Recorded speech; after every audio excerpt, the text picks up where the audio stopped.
চলে এলাম খাসি মোরগ ভুনার একটা মজার রেসিপি নিয়ে। এটি দেশি মোরগ, বাট এর ওজনটা সাধারণ মোরগের চেয়ে একটু বেশি হওয়াতে এই মোরগকে খাসি মোরগ বলা হয়। যারা এই রেসিপিটা ট্রাই করেছেন তারা তো জানেনই এটা কতটা মজার, বাট যারা এখনও ট্রাই করেননি তাদের জন্য আমার আজকের এই রেসিপিটি।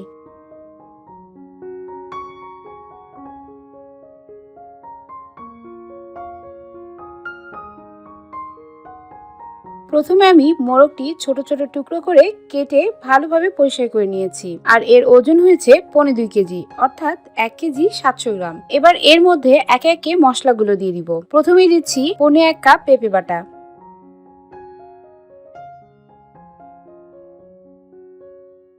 দিচ্ছি 2 টেবিল চামচ পরিমাণ রসুন বাটা,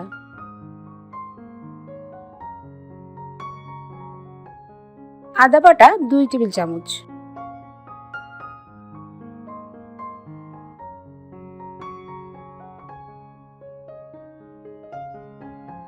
গরম মশলা বাটা 1 টেবিল চামচ, হলুদের গুঁড়া 1 টেবিল চামচ, শুকনা মরিচের গুঁড়া 1.5 টেবিল চামচ,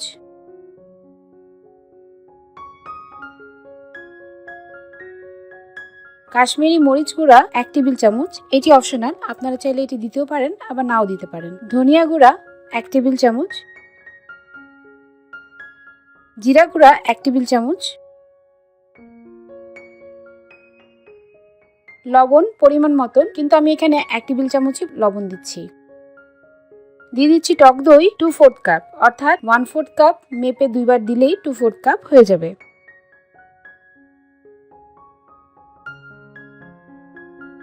ওয়ান 1/4 কাপ সরিষার তেল,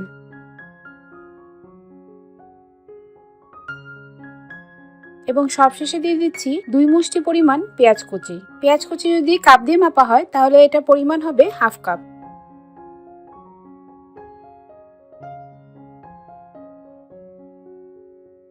এবার হাত দিয়ে ভালোভাবে মশলাগুলো মাংসের সাথে মাখিয়ে নিতে হবে।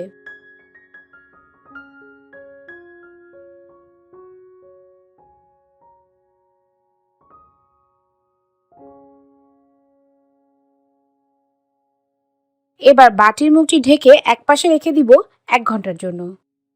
1 ঘন্টা পর একটি কড়াইতে 1 কাপ তেল দিয়ে দিচ্ছি। তেলটা প্রায় গরম হয়ে এসেছে, এখন এর মধ্যে দিয়ে দিচ্ছি 3টা দারচিনি, 3টা এলাচ,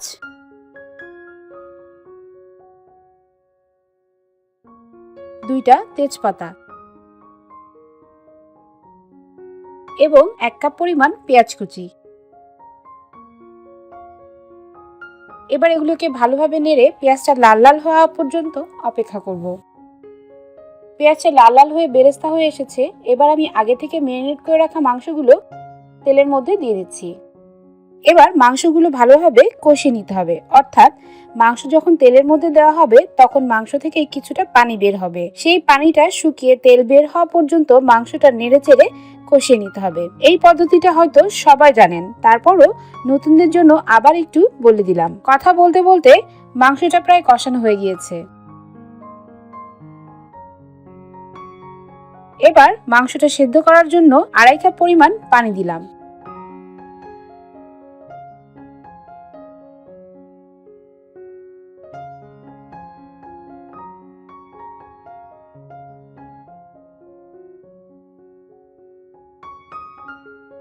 এবার চুলার আঁচটা মাঝারিতে রেখে পাত্রের ঢাকনাটি ঢাকা দিয়ে মাংসটা সেদ্ধ হওয়া পর্যন্ত অপেক্ষা করব। প্রায় 25 মিনিট পর দেখুন মাংসটা সেদ্ধ হয়ে গিয়েছে এবং উপরে তেল ভেসে উঠেছে। এই পর্যায়ে বুঝে নিতে হবে যে মাংসটা রান্না হয়ে গিয়েছে। এখন চুলার আঁচটা বন্ধ করে চলে যাব পরিবেশনে। দেখে নিশ্চয়ই বুঝতে পারছেন যে মোরগটা কতটা জুসি হয়েছে। আপনারা চাইলে গরুর মাংস অথবা খাসির মাংস এইভাবে রান্না করতে পারেন। এই পদ্ধতি ফলো করলে যেহেতু প্রেসার কুকার ব্যবহার করা লাগে না, আবার কম সময়ে রান্নাটি হয়ে যায়, তাই মাংসটা খেতেও কিন্তু অনেক টেস্টি হয়। আর এই খাসি মোরগটি সাদা ভাত, পোলাও, রুটি, পরোটা কিংবা লুচি যে কোনো কিছুর সাথে খেতে অসাধারণ লাগে। আশা করি আপনাদের কাছে ভালো লেগেছে। ভালো লাগলে অবশ্যই লাইক দিবেন, কমেন্ট করে জানাবেন কেমন লাগলো। আজ এই পর্যন্ত, আল্লাহ হাফেজ।